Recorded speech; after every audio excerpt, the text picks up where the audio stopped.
in this episode of the Dr. Clay Show, why you should keep squats in your training program year-round.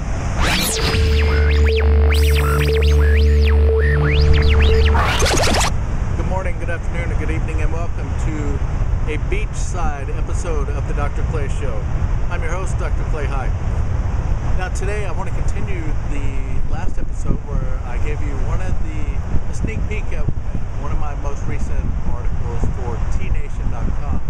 And the article, the tentative title, like I said, is 9 Things I Wish I Knew Back When I Started Bodybuilding. So last week I gave you a tip. I'm trying to think what day it is. Last week I gave you one of the tips. Now I want to give you another one.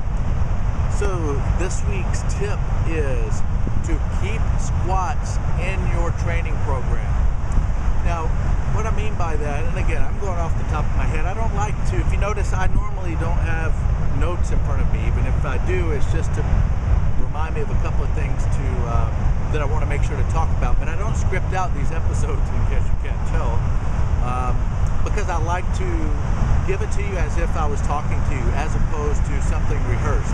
If I wanted it rehearsed and well written, I would write an article. So anyway, off the top of my head, the reason I would keep squats in your program, and the reason I wish I had throughout my training career, is primarily because it's a basic, fundamental motor program.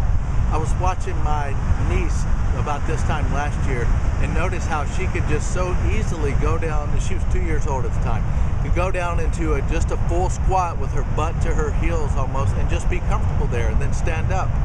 So like 2-year-old kids can do that, but most of us past the age of about 30 or 40 can't do that anymore. It's just the most fundamental lower body movement is to be able to squat down and stand back up.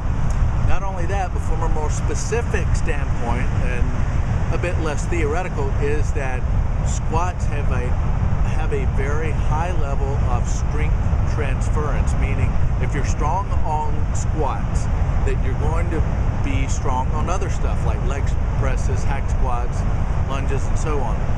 Even leg extension to an extent. But just because you're strong on the leg press and leg extension does not mean that strength is going to transfer over to squats. And in and of itself, it normally doesn't very well at all. But I'll leave you with this last tip, and this is one of the things that kept me from keeping squats in my program all these years.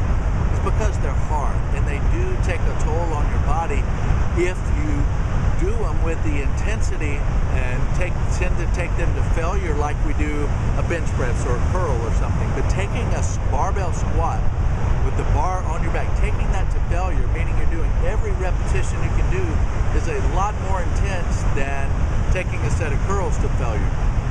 So don't feel like that you need to, or have to especially, but even need to take squats to failure all the time.